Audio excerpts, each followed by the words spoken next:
Asia cup আর Asian games সামনে পরপর দুটি বড় মিশন। দুটি আসরেই নিজেদের সামর্থ্যের প্রমাণ দিতে প্রস্তুত বাংলাদেশ নারী ক্রিকেট দল।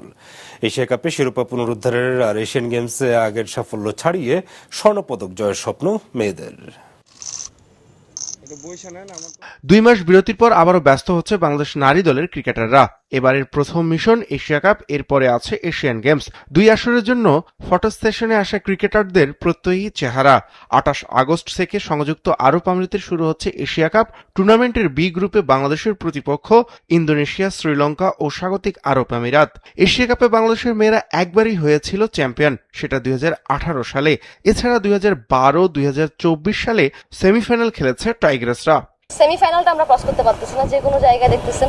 সো আমরা যদি সেমিফাইনালটা ক্রস করতে পারি, আমাদের ফাইনাল খেলার ইচ্ছা। সো ফাইনাল খেললে দেখা যাচ্ছে তখন একটা শিরোপা জয়ের একটা বিষয় থাকবে, বাট স্টেপ বাই স্টেপ আমরা পরিকল্পনা করতেছি।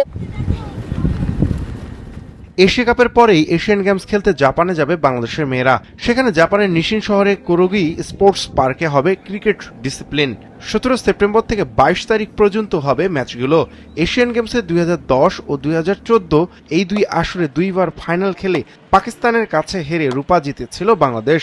আর সবশেষ 2022 সালে তাদের গলায় ছিল ব্রোঞ্জ পদক। এশিয়ান গেমস নিয়ে যদি কথা বলেন, আমাদের টিমের পক্ষ থেকে আমি বলবো যে অনেক এক্সপেকটেশন আছে মানুষের।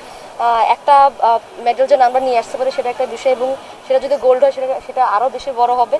আর আমাদের চেষ্টা তো থাকবে, কারণ প্রথমে আমরা এশিয়া কাপ, সো এশিয়া কাপে যদি আমরা টিমটা বেটার খেলতে পারি, সো এশিয়ান গেমসে সেটা একটা রিফ্লেকশন তো ডেফিনেটলি আসবে। এছাড়া মেয়েদের ক্রিকেট উন্নয়নে নতুন পরিকল্পনা নিয়েছে এবার বিসিবি। চ্যালেঞ্জ কাপ নামে মেয়েদের জন্য আলাদা টুর্নামেন্ট করবে বোর্ড। ক্যালেন্ডার অনুযায়ী যে খেলাগুলি আছে সেটা তো আছেই, তার বাইরে আমরা বেস্ট 45 প্লেয়ার্স নিয়ে 3টে টিম করব, এবং ওই 3টে টিমের ভিতরে একটা চ্যালেঞ্জ কাপ হবে, যেটা ছেলেদের ইয়েতেও আছে। তো এটা করার ফলে হবে কি, আমাদের অনেক ক্রিকেটার কিন্তু ভালো খেলার সুযোগ পায় না। তো এই মেয়েরা কিন্তু এখন ভালো খেলার নিজেকে তুলে ধরার জন্য একটা সুযোগ পাবে। এশিয়া কাপ খেলতে আগামী 26 আগস্ট সংযুক্ত আরব আমিরাত যাবে বাংলাদেশ।